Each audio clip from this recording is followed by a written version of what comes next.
Colonial classroom here. I'm at History & Co. Some distinguished gentleman and lady. So tell me a little about, I'm doing a video. Tell me a little about History & Co. History and Company. Oh. Well, let me step out so you can see everything. And also remind everyone to be loyal to their king and to their country. That would be Great Britain, British Empire. All it has given us, a constitutional monarchy, the right to govern these colonies, and on with your tour of... Little disclaimer. Yes. Not allowing provisions or supplies in or out. The poor occupants are suffering, they're starving, they're all practically clothless, naked in the streets because the harbors are closed, the land approach is closed, and the citizens are suffering terribly. Other than that, life is great in the 18th century. It sounds rather disagreeable. Well, you know, it depends what side you're on.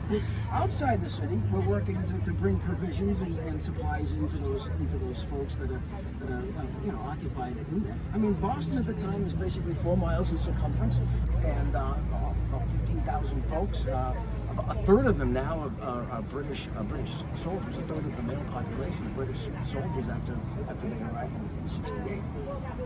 Again, some of the representation we have here are some of the items from the tavern. The tavern was the main focus, was a hotbed of activity for both loyalists as well as patriots during the time, for the transfer of information, news, reading newspapers, and that type of thing.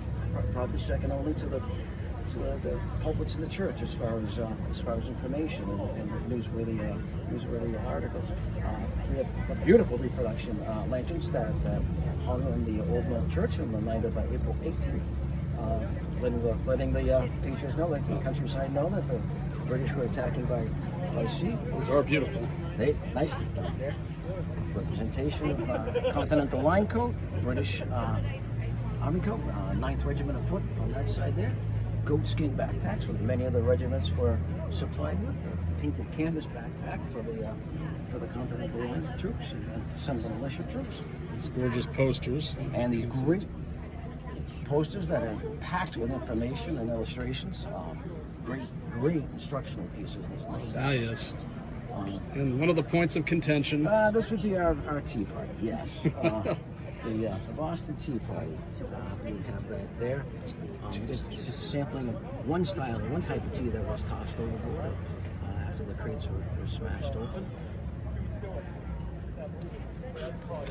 And again, some of the more interesting tidbits from the time period. We have those long S's that other people call F's. And then, So schoolmaster loves this part. Yeah, we try to clarify that whole situation. There were rules behind how that long S was used and the short S was used. It wasn't just a random application of that. This reproduction of Thomas Jefferson's writing desk that he created for himself.